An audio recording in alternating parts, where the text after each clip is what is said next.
واعتصموا بحبل الله جميعا ولا تفرقوا.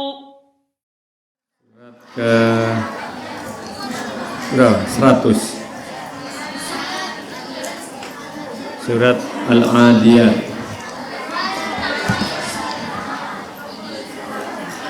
Adiyat artinya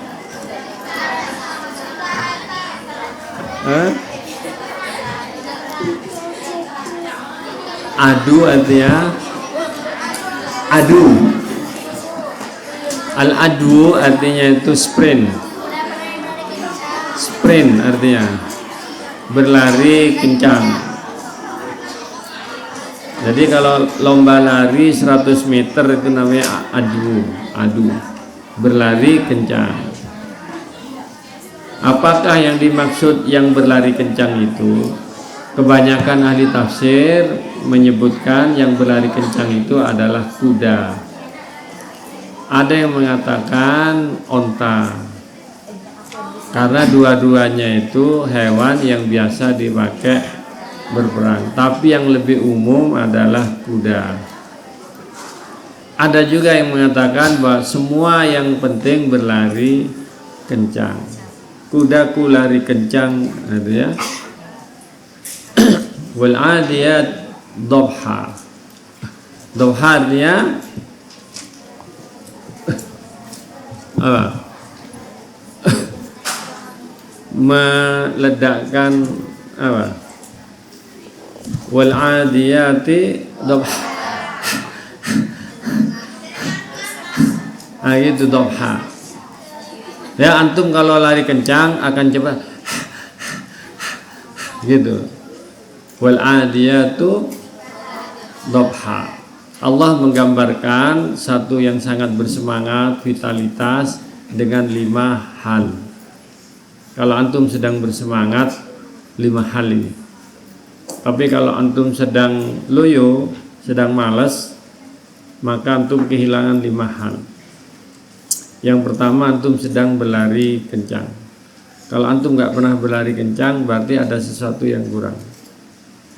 Ada yang nggak bisa mengeluarkan tenaga maksimal. Ya, wal adiyati dhabha. Jadi yang berlari kencang selalu terengah-engah, apalagi dalam kondisi perang. Ya, badan berlari kencang, kemudian pikiran stres, di depannya musuh. Ya, ada kisah di TV bahwa kuda-kuda, gajah-gajah perang itu sekarang lumpuh. Yang dulunya dipakai perang, lalu nggak ada perang, sekarang lumpuh, diem, males gitu. Begitu dia ditabuh, digini kan dulu kalau perang tuh supaya semangat dipukuli beduk musik, ada musiknya.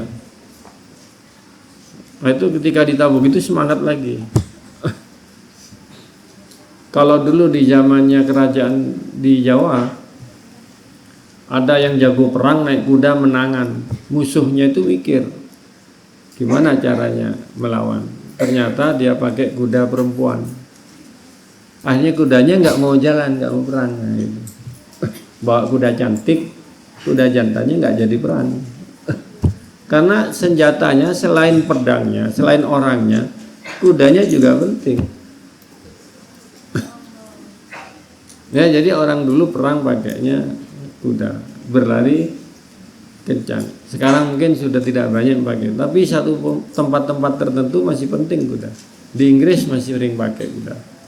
Dan kuda dianggap kuda terbaik itu kuda Arab. Ya. Kuda lari kencang. Nah, dia larinya gitu, kuda kencang. Ya. Wal adiyati dhabha. Karena larinya kencang, lalu digambarkan fal muriyati qadha. Muriyat apa? Kaki kaki yang di bawahnya. Kuda itu istimewa di kakinya. Hafir, kakinya itu kalau kuda pakai sepatu. Hewan yang lain hampir nggak ada yang pakai sepatu. Untuk kuda pakai sepatu. Dan sepatunya kuda istimewa, nggak bisa dipakai manusia. Sepatunya dari besi. Karena itu kalau kuda jalan tuh gitu punya kuda itu.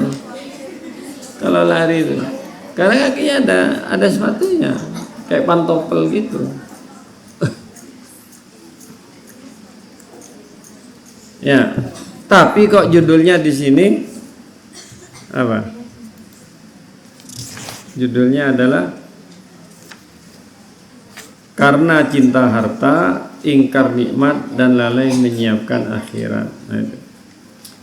Ya, Allah bersumpah dengan kuda ini, 5 ayat ini sebagai pengantar untuk satu tujuan yang sangat manusiawi, yang sulit dilepaskan dari manusia. Memercikkan bara api. Jadi kalau kakinya lari kena batu atau saking kencengnya keluar cipratan-cipratan api. Itu gambarannya. Dan gambarannya itu lalu gitu. Ya, yang pertama pakai waw wal adiyat, tapi berikutnya pakai fa. Fal muriyati qadha, fal mughirati subha. Aghara yughiru ay ghaza. Menyerang. Nah, menyerbu yang paling bagus di waktu subuh. Kalau di Indonesia namanya serangan fajar. Dulu lawan Belanda serangannya fajar yang menang kaum muslimin itu. Kalau sekarang serangan fajar namanya pakai duit. Oh, capok serangan fajar. Serangan fajar itu pakai duit. Orang sebelum berangkat ke TPS dipapak, dikasih duit, suruh milih. Itu serangan fajar. Artinya banyak musuh yang waktu fajar belum siap karena masih tidur. Kalau nggak tidur masih ngantuk. Ya gitu. Ya. Jadi Allah menggambarkan 5 hal. Kalau antum bisa nyerbu di pagi hari, bangun pagi hari, antum berarti semangat. Tapi kalau pagi-pagi loyo capek, nah berarti antum sebaliknya. Ya. Wal adiyati dhabha, fal muriyati qadha, fal mughirati subha. Nah, fa asarna bihi nak'a. Karena kudanya banyak yang berlari, maka abu-abunya naik seperti zaman sekarang ini. Apalagi di Arab, padang pasir, perang. Itu kalau perang di padang pasir, bus. Dulu ada namanya mubarazah, perang tanding berdua. Itu banyak abunya, sehingga nggak ketahuan siapa yang menang. Bus gitu. Pokoknya nanti kalau Allahu Akbar, berarti menang orang Islam gitu. Kalau bunyinya lain, orang Islam kalah gitu. Jadi banyak abunya. Begitu juga kuda. Saya dalam hari-hari ini sering terganggu di sini. Sampai ke sini. Mungkin perlu pakai masker lagi. Ya, sekarang saya sudah berapa kali hari ini pakai helm. Karena kadang-kadang terasa makan abu. Abu enggak terasa tuh naik. Kalau agak jauh kelihatan naik. Kalau dekat enggak kelihatan ada abunya.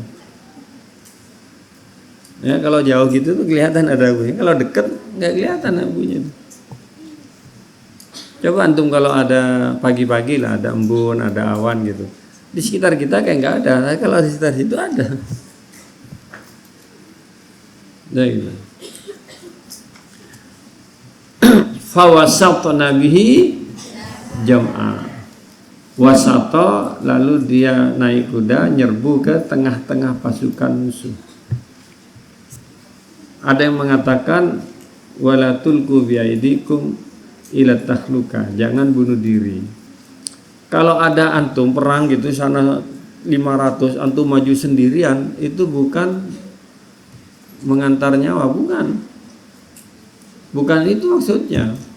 Maksudnya itu bunuh diri, wala tulku biaidukum ila tahluka. Tapi kalau musuh sana 100 atau 1000, antum sendirian maju, itu musuhnya takut. Ini gimana kok orang berani maju sendirian? Orang tuh takut mati. Ya jadi seperti itu. Jadi kalau ada orang Islam berperang sepadan, orang Islam nggak pernah kalah. Sekarang kan orang Islam nggak berani perang. Kalau ada orang Islam berani perang sepadan tuh maksudnya musuhnya 100, kita 50, musuhnya 2000, kita 1000 gitu. Itu sepadan. Apalagi senjatanya mirip, sama-sama tembak. Dulu Jepangnya tembak, kita pakai bambu runcing. Karena mereka tuh takut mati. Kalau Israel tuh kita pakai batu, ya orang Islam pakai batu, dia pakai tank sembunyi di tengahnya itu. Itu gimana modelnya itu? Itu nggak seimbang. Tapi yang salah orang Palestina kok sering ngelempar mengganggu kenyamanan hidup orang Israel katanya. Ya. Jadi gitu. Jadi menyerbu di tengah-tengah musuh bukan termasuk bunuh diri, tapi termasuk menakut-nakuti musuh.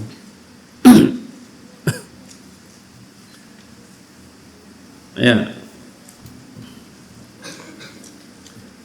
Jadi itu 5 ayat ya. Jadi wal adiyati dhabha, fal muriyati qadha, fal mughirati subha, fa atharna bihi naq'a, fa wasatna bihi jawha. Fa maka maksudnya ketika antum naik kuda maka terjadi percikan api, terjadi hembusan debu, terjadi penyerangan seperti itu. Kenapa digambarkan seperti ini? Ya. Nah, ahli tafsir lebih banyak memilih kuda. Karena kuda itu adalah simbol kemewahan di Arab zaman itu. Jadi sampai hari ini pangeran-pangeran itu yang dianggap hebat yang punya kuda. Kuda pacuan Arab itu dulu selalu menang. Sehingga dilarang bertanding kalau lari pacuan. Ya, tapi sekarang sudah banyak diperanakkan di mana sudah hampir sama kuda-kudanya. Tapi paling bawah gitu. Pernah kemudian Nabi Sulaiman sampai sore-sore sampai maghrib tuh megang-megang ngelus-ngelus kuda. Sampai lupa sholat. Akhirnya segera diingatkan. Jadi orang tuh indahnya kuda dulu. Orang tuh sering pamer. Kalau sekarang kan anak muda tuh pamer pakai motor malam minggu di pinggir-pinggir jalan ya, di area Lancor cuma grup-grupan gini, fiction ini. Nah itu pamer-pamer aja. Ya kalau dulu zamannya Indonesia merdeka itu Belanda itu, orang mewahnya itu dulu kalau naik kapal. Jadi ada dermaga mereka jalan naik kapal gitu. Karena Eropa kemana itu jalannya kapal. Sekarang naiknya mobil. Raffi Ahmad bawa mobil, punya motor, mobil gitu. Kalau dulu kuda. Ya, tapi kuda itu sampai hari ini masih. Ya, jadi seperti itu. Untuk apa sumpah ini? Sini pelajaran bersumpah dengan kuda sebagai pengagungan terhadap kuda sebagai alat jihad. Ya. Jadi Nabi Sulaiman tuh pernah inni ahbabtul khair. Saya sangat mencintai harta. Khair itu di sini artinya kebaikan, harta maksudnya. Dan di antara harta itu adalah kuda. Nabi Sulaiman tuh orang kaya yang tidak ada yang tidak ada tandingannya. Dia bisa bikin haikal, bisa bikin gedung yang tinggi bagus untuk zaman itu ya. Punya alat-alat yang nggak bisa dibikin manusia karena yang bikin jin. Ya, bisa mindahkan istananya orang, bisa macam-macam. Ya, kelebihannya dia bisa mengendalikan jin. Ya, jadi dalam hadis itu kuda itu ada 3. Satu, kuda masuk surga, kuda biasa, kuda masuk neraka. Kuda masuk surga itu kalau kudanya dipelihara untuk perang, kuda perang. Kuda yang biasa, kuda untuk senang-senang, untuk disembelih, untuk naik jalan. Kuda yang masuk neraka adalah kuda untuk sombong-sombongan. Jadi kalau antum pakai beli motor, mobil untuk transportasi dari rumah ke tempat kerja, itu mobil biasa. Tapi kalau mobilnya untuk ngangkut orang sakit, bantuan untuk ini, itu mobil surga. Tapi kalau mobilnya hanya untuk gaya-gaya, keren-kerenan, sombong-sombongan, nah itu mobil neraka gitu maksudnya. Ya. Ini sumpah 5 kuda. Untuk apa? Jawaban sumpahnya adalah watak manusia. Ya, ternyata watak manusia. Apa watak manusia? Watak manusia ini dalam 3 ayat. Innal insana li rabbihi lakanut. Apa artinya kanut? Lafaz Quran yang paling jarang di dalam Quran. Kanut itu diantara maknanya adalah jahud. Ya, jahud, mengingkari nikmat, sombong. Dan diantara manusia yang paling mengingkari nikmat itu perempuan. Mohon maaf ini ya, perempuan. Kalau suamimu katanya berbuat baik sepanjang hidup, lalu antum salah sekali, lalu bilang kamu nggak pernah baik sama sekali sama saya, langsung gitu. Seperti hujan sehari menghapus kemarau setahun, nah gitu. Jadi istilahnya seperti itu. Ya, langsung tidak netral gitu. Ya, orang kadang ada baiknya, kadang ada tidaknya. Jadi, ya, kanut adalah watak dasar manusia. Kalau ada kata innal insan, kata insan adalah sifat manusia yang biasanya jelek. Al insan. Innal insan lafi khusrin. Wa kana al insan aktsara syai'in jadala. Wa kana al insanu ajula. Jadi insan ini disebut di Quran sifat-sifat yang biasanya buruk, sifat buruk. Kalau manusia sebagai manusia disebutnya an-nas atau al-bashar. Baik itu kebanyakannya bashar. Jadi itu. Ya. Watak manusia innal insan li rabbih lakanut. Manusia terhadap Allah itu ingkar. Ya, antum habis dikasih sama Allah ternyata berbakti kepada selain Allah. Jadi sebagai Rabb, kalau di pelajaran tauhid itu Allah memberi segala. Ya. Tapi antum tidak mempersembahkan segalanya kepada Allah.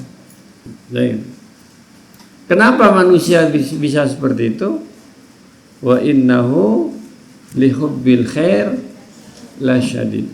Nah, ini menjadi judulnya itu. Karena manusia ini sangat mencintai harta. Ujung-ujungnya itu harta. Penyakit sekarang. Antum disuruh ngapain? Kenapa jadi pelacur? Harta. Ya. Saya sebelum berangkat ke sini di TV itu 12 pemain film porno Indonesia. Jadi di Indonesia itu sudah ada rumah produksi gitu lah untuk memproduksi film porno, sudah ada. Sekarang ditangkap. Bukan hanya lagi di hotel, lagi di sini, nggak resmi. Itu enggak, ada produsernya, ada perusahaannya, ada gitunya. Nyari orang siapa yang mau gitu. Alasannya apa? Rata-rata alasannya orang jahat itu untuk harta, untuk gaya hidup. nggak ada untuk bantu orang gitu ya. Kalau dalil banyak ada yang kayak gitu, kenapa nyuri untuk beli susu anak saya, masih ada gitu ya. Dasar harta yang paling utama itu untuk makan. La ta'kulu amwalakum bainakum bil batil ya. Jadi seperti itu. Wa innahu li hubbil khairi lasyadid wa innahu ala dzalika lasyahid. Nah, ini yang jadi problem antum sehingga bingung di sini. Antum melakukan kesalahan tapi antum tahu kalau itu salah. Innal insana li rabbih lakanut. Kita ini kanut ya, tidak bersyukur, durhaka kepada Allah Subhanahu wa taala. Kemudian apa? Dan kita tahu bal yuridul insan liyafjura amama. Jadi kita ini tahu kalau kita di depan jiwa kita sendiri kita ini melanggar. Nggak ada orang nggak tahu kalau melanggar, dirinya tahu kalau melanggar itu ya. Karena itu disebutkan orang melanggar itu apa? Albir husnul khuluq. Kebaikan itu adalah husnul khuluq, akhlak yang baik. Wal fujur, apa fujur tuh? Fujur mahaka fi sadrika. Fujur itu yang haka, yang menggosok di dada, yang dagdikdukder di dada gitu. Jadi kalau ada orang mau melakukan pelanggaran dosa itu mesti ragu-ragu, mesti ada dagdikduk kerja. Ada barangnya orang, mesti ambil nggak ya, ambil nggak ya, ambilnya gini-gini. Nah, yang kedua apa? Jadi definisi antum berbuat tidak baik itu kalau di hati tidak nyaman, tidak tenang, maka tinggalkan. Yang kedua, wa karahta an tattali'u alaihim nas. Dan kamu tidak senang kalau ketahuan orang. Ya, kalau antum melakukan orang tahu, antum nggak senang, nah itu pertanda amalan itu tidak baik. Tadi pemeran porno itu ketika ditaruh kan dia berani porno disiarkan ke dunia gitu istilahnya itu. Tapi begitu ditangkap polisi dia pakai nutup tinggal matanya sedikit, pakai masker segini, bajunya panjang gitu ya gitu. Jadi ketika dia di luar publik mungkin orang nggak kenal gini-gini, tapi begitu ditampilkan depan umum dia tetap aja malu. Kan mesti nggak pakai malu gitu-gitu, orang nggak tahu malu. Ya, jadi sama seperti orang korupsi gitu. Itu kalau ketahuan langsung jatuh. Jatuh apanya? Harga dirinya. Ya walaupun antum nggak ketangkep, nggak masuk, tapi orang tahu jatuh. Jadi ada orang Inggris korupsi di Hong Kong. Ceritanya itu ya, lalu diadili di Inggris ya, ternyata dia bebas, dianggap tidak korupsi, kaya, tapi orang Inggris tahu semua bahwa dia korupsi. Akhirnya dia pindah rumah dari Inggris pergi ke Spanyol. Di Spanyol tinggal di rumah yang bagus, sendirian sama istrinya sama keluarganya, semua ada, minus kehormatan. Nah, gitu. Tetap aja nggak nyaman. Ya, jadi seperti itu. Jadi antum tuh hindari apa? Hindari satu aja coba. Hindari satu aja. Hindari dosa. Kayak gitu. Jadi kalau antum melanggar misalnya main HP, kan nggak terlalu malu. Karena HP-nya sendiri. Tapi kalau antum mencuri itu malu. Malunya tuh jatuh. Karena itu melanggar agama. Kalau HP melanggar pesantren. Melanggar pesantren. Jadi hindari dosa. Ya. Jadi manusia ini modelnya seperti ini gitu modelnya. Innal insan li rabbih lakanut. Wa innahu ala dzalika la syahid. Sesungguhnya dia terhadap kanut itu faham, ngerti, menyaksikan. Ya gitu ya. Jadi kalau kita mau apa, kita sendiri jadi nggak ada kekuatan gitu loh. Karena kita sendiri tahu kalau itu salah. Gara-garanya wa innahu li hubbil khairi lasyadid. Ya. Tahu caranya agar orang yang cinta harta itu bisa sembuh.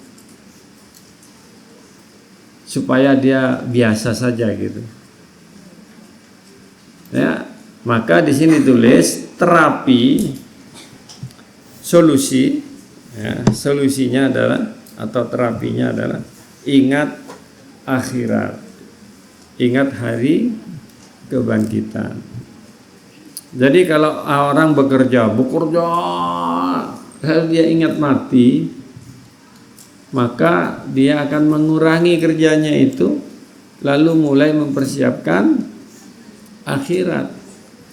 Coba orang yang ingat mati itu siapa coba? Biasanya orang yang sudah tua, sehingga yang sering masuk ke masjid orang pensiunan itu, yang muda-muda karena nggak pikir hampir mati, maka dia ke jalan raya ngebut gitu.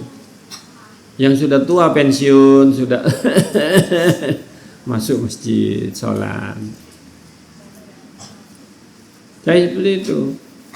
Karena dia berpikir kuburan sudah dekat. Siapa yang jamin bahwa yang muda-muda itu lebih belakangan dari yang tua? Nggak ada jaminan. Jadi diberi terapi supaya ingat akhirat. Kalau antum ikut mayat itu lihat ada orang mati, nggak ingat. Allah mengingatkan ini. Satu, ketika antum balik. Dua, ketika rambut putih. Rambut putih itu peringatan bahwa Anda sudah tahu, sudah tua. Kalau rambutnya tidak putih, diingatkan dengan apa caranya? Rambutnya nggak putih, biasa diingatkan dengan sakit tulang, katanya rematik, lutut berdiri, lama, capek, sakit. Lah itu peringatan maksudnya. Anda sudah tua. Jadi gitu. Habis itu diumumkan ampon tinggal dunia. Katanya kalau pengumumannya kayak gitu orang kaya katanya. Sudah meninggalkan dunia. Ampon tinggal umur, berarti orang miskin gitu. Jadi dari bahasanya itu,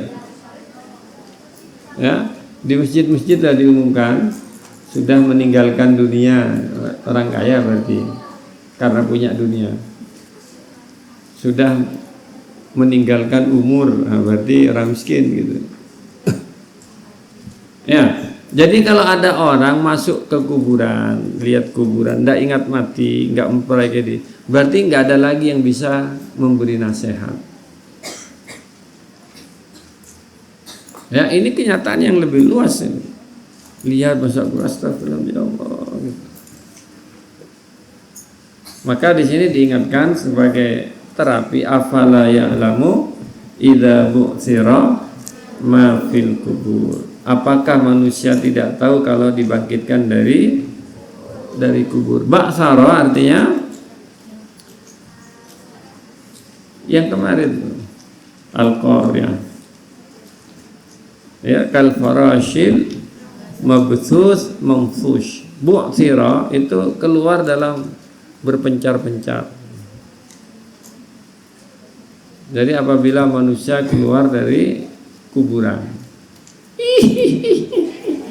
keluar dari kuburan. Siapa yang bilang kalau keluar dari kuburan kayak gitu? Antum mau keluar dari kuburan seperti apa? Tahu caranya? Keluar dari kuburan. Cara keluar dari kuburan adalah cara antum masuk kuburan.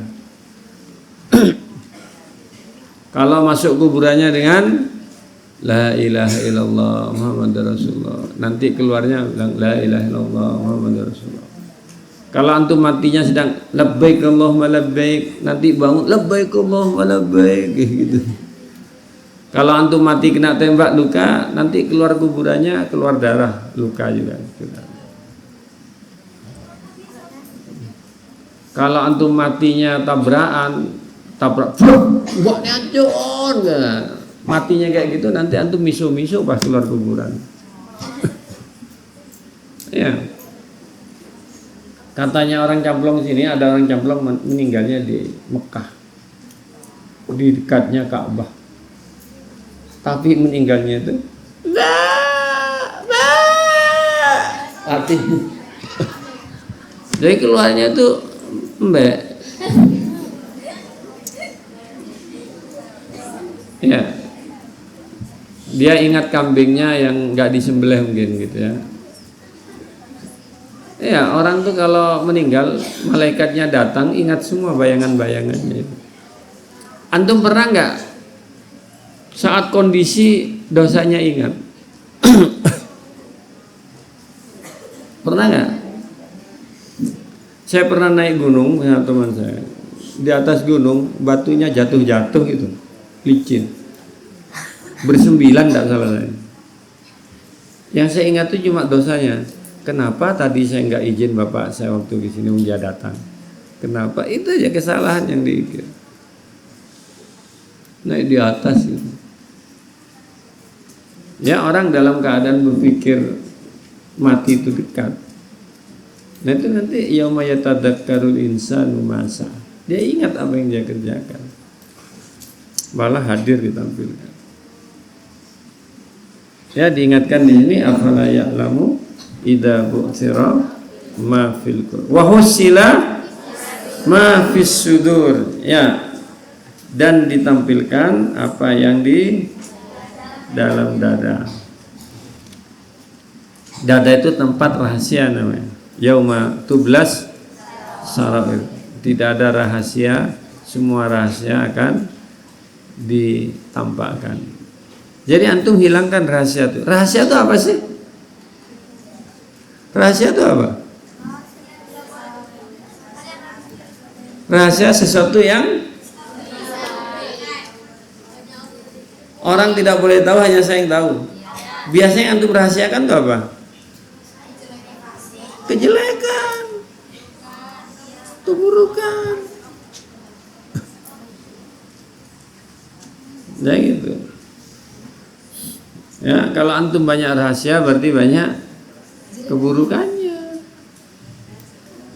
Kalau kebaikan dipampang, foto sama Pak Jokowi dipampang di depan, pas foto tidur teler, di-delete, dibuang. Ya gitu. Ya. Nah, yang salah itu antum sebetulnya itu biasa aja dianggap jelek sehingga dianggap rahasia. Ya, tidak perlu ada rahasia.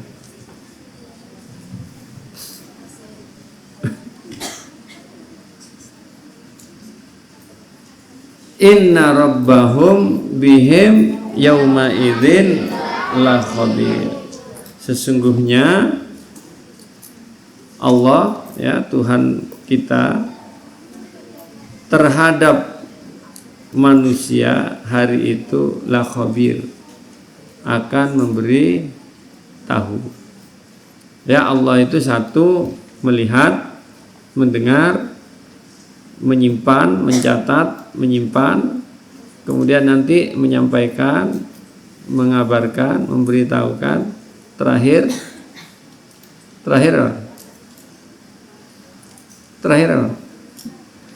kalau antum habis nyatet kesalahan dan pekerjaan orang, disimpan, lalu disampaikan, maksudnya apa? Maksudnya di sini adalah untuk dibalas. Jadi dibalas. Oh ya, kamu dulu yang itu tuh, ini hadiahnya gitu. Kamu dulu yang nyakiti saya ya, maka kalau yang baik jelas dikasih hadiah. Tapi kalau yang nakal kadang dimaafkan. Kadang dimaafkan. Coba antum jadi Nabi Yusuf, lalu antum jadi perkasa. Saudaranya datang, mau antum apakan coba? Ini dulu yang buang saya, mau diapakan coba? Kalau sudah dia mengabarkan ini dulu yang buang saya, itu biasanya mau menghukum. Tapi kalau dia melupakan itu, nah berarti dia tidak akan menghukum. Ini Allah menyatakan di sini akan disampaikan. Ya, jadi inilah barangkali ya yang perlu diingat di ayat ini satu aja. Innal insan lirabbihi lakanut. Jadi judulnya itu kanut, kata yang paling jarang di Quran. Kita manusia itu watak ya, watak itu sifat dasar. Kalau tidak dikelola dengan iman, biasanya itu yang keluar, gitu ya. Orang ini tergesa-gesa, kalau antum tidak dilatih nanti akan tergesa-gesa. Orang ini dolim, kalau antum tidak dididik dia akan terus dolim. Orang ini jahul, kalau dia nggak belajar maka dia akan seperti itu. Nah, orang ini kebanyakannya seperti ini. Kenapa? Satu aja. Satu, antum doyan harta. Yang kedua, harus ingat akhirat supaya seimbang. Ya, kalau ingat akhirat terus, nanti antum nggak kerja, sedikit-dikit. Ya, kalau ingin dunia terus, antum tidak beribadah. Ya itu, karena itu disampaikan dalam ayat yang lain itu apa? Wabtaghi fima ataakallah daral akhirah. Kejar rumah akhirat, tapi jangan lupa jatah hidup kita di dunia. Jadi bahasanya itu yang dikejar tuh akhirat. Jadi kalau antum bekerja kaya, maka kayanya itu untuk berbagi gitu. Itu tetap ada akhiratnya. Rabbana atina fid dunya hasanah wa fil akhirati hasanah. Jangan doanya Rabbana atina fid dunya wa ma lahu fil akhirati min khalaq. Kalau kita hanya mengejar dunia, berdoa untuk dunia, maka di akhirat tidak dapat bagian. Tapi berdoalah dua. Ya intinya gitu. Ya. Nah, kawan-kawan kita sekarang yang hidup di Indonesia tahun 2023 ini kebanyakan rata-rata doyan dunia. Karena otaknya, hatinya tidak isi Quran. Dia lupa akhirat. Sudah, kalau antum nggak percaya, antum liburan kemarin atau yang akan datang bergaul dengan mereka. Itu mimpinya hanya dunia. Tidak ada akhirat. Asli. Kalau enggak, kita enggak lihat kehidupan model hari ini. Ya, sekira itu aku qauli hadza astaghfirullah li wa lakum. Assalamualaikum warahmatullahi wabarakatuh.